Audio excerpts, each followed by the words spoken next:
The biggest tech buy in history. Is it a bird or is it a mouse? And Apple learns how to censor in China. Tech News Tonight is next. This is Twit.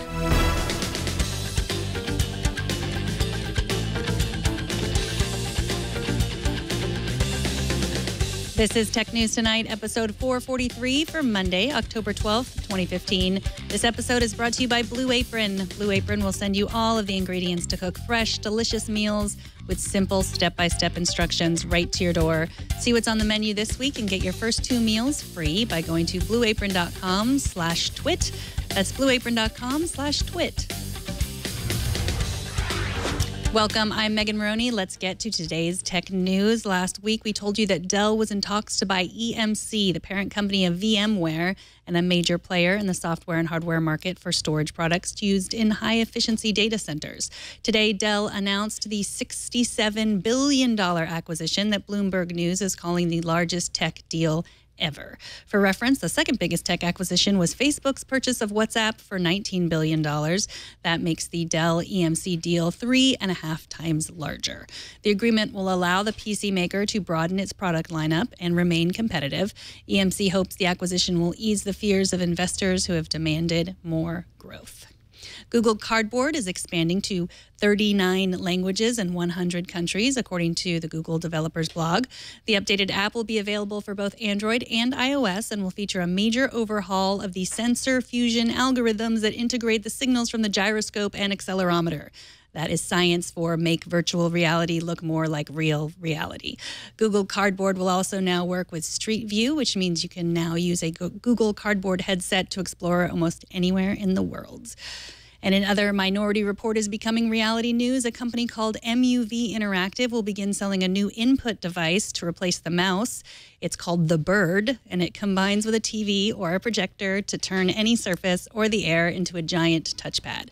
Ars Technica says MUV Interactive will begin selling the Bird to the public with a promotional price of $150 for the first 15,000 units. After that, it will cost $250. Google Trends gives us an interesting look into how quickly we lose interest in a particular news story, no matter how horrific or potentially divisive the topic is. The Huffington Post points out that Google searches for gun control experienced a sharp spike after the mass shooting in Oregon, but have since dropped greatly in the 10 days since the murders, even though there have been several copycat shootings since.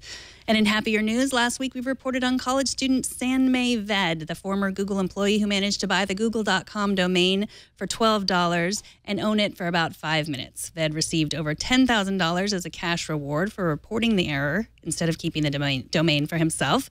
But the story gets even better. Instead of keeping the money, Ved donated it to a charity that focuses on bringing education to the poorer areas of India. Google also matched the donation.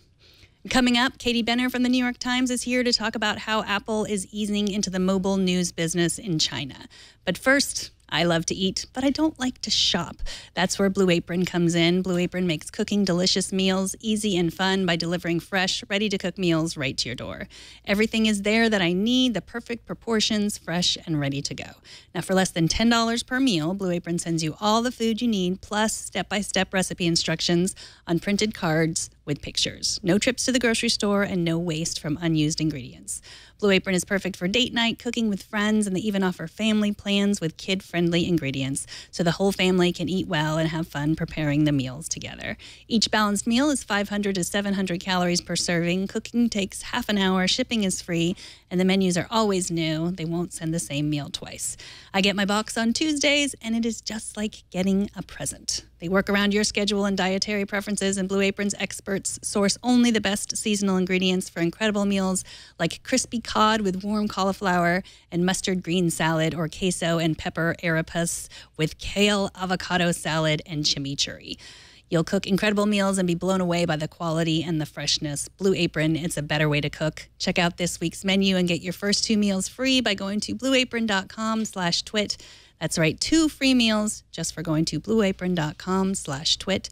And we thank Blue Apron for their support of Tech News Tonight. Last week, iPhone users in China began to see a curious message in their Apple News app. When they tried to refresh, they saw an error that said news isn't supported in your current region. Now, the News app is only available in the United States right now, so these were users who downloaded the app in the U.S. and then tried to use it in China, where Apple appears to have blocked it. Joining us today is Katie Benner, who reported the story for the New York Times. Welcome, Katie. Hey, thanks, Megan. So what's going on here? So what has happened is if you're a U.S. user of Apple News, if you download the app and you go anywhere else in the world, you can still see information from your news feed.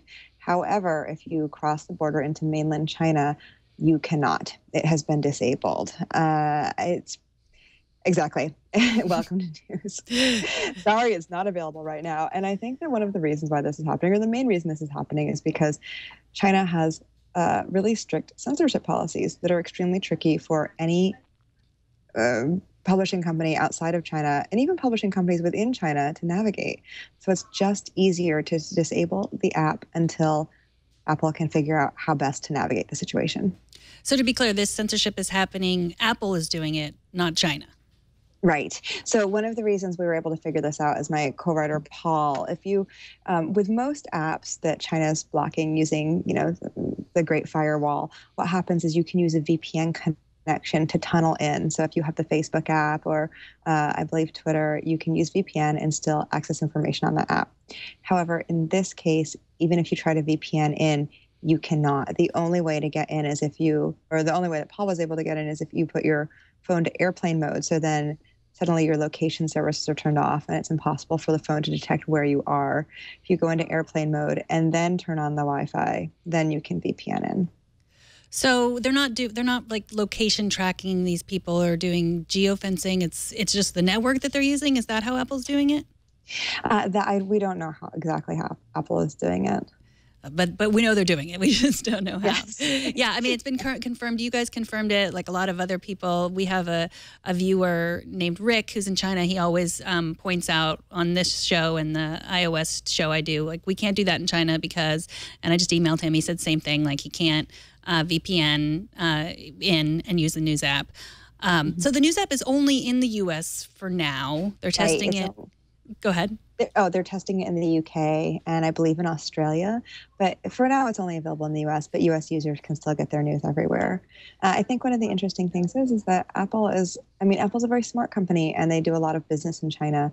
And it's imperative for them to maintain good relationships there. I don't think anybody would say that what Apple is doing doesn't make sense. I think it just illustrates how tricky it is for US companies, especially any company that has anything to do with media, to operate on the mainland. So I know you wrote this story a few days ago and you said Apple wouldn't respond. Have they said anything since then about this at all? Not that I've read. I haven't seen them come out with a big statement. But again, it probably doesn't really behoove them to do that. They have to be thoughtful about the way that they manage their relationships. Yeah, it's really tricky. I mean, China made up more than $13 billion, you say in your story, in sales for Apple for the last quarter. They're probably not going to stop selling iPhones to declare, demand for censorship laws to change. I mean, what other choice do they have going forward? It's very tricky. And I think that a lot of, Apple certainly isn't the first tech company to face this issue. If you look at LinkedIn, for example, LinkedIn is in China. And one of the reasons they're able to operate in China is because they've agreed to comply with Chinese censorship laws to a great degree. And they say, well, our content is professional content. It's not political. It's people looking for jobs. So it feels very safe. And also China needs LinkedIn because China can build copies of Twitter and Facebook, but they cannot build a copy of LinkedIn because the most important business people from around the world will never sign up for it, but they've already signed up for LinkedIn. So Chinese professionals and middle-class executives, they need LinkedIn. So China was able to come to some agreement there. But with other companies, they're still censored. Right. So, I mean, the companies themselves are responsible for censoring. That's what the Chinese government says. So that's right. So LinkedIn has agreed. They've agreed to do it. And then Google, they pulled out of China, but now they're going back in. I mean, how are they handling this? I'm not really sure how Google's handling it. There are always reports popping up that Google's trying to find ways, whether through Android or apps or other services, to have a more robust presence in China. I mean, it is a big market. It's a lot of people to show information to sell to, and to sort of learn from. There's a lot of data as well, user data. Well, Katie, thank you so much for reporting this story and joining us. It's tricky. Katie Benner is a reporter at the New York Times and at KT Benner on Twitter. Thanks, Megan. Take care. And finally, tonight, using a live streaming app while you're driving is very dangerous. Driving drunk, also very dangerous.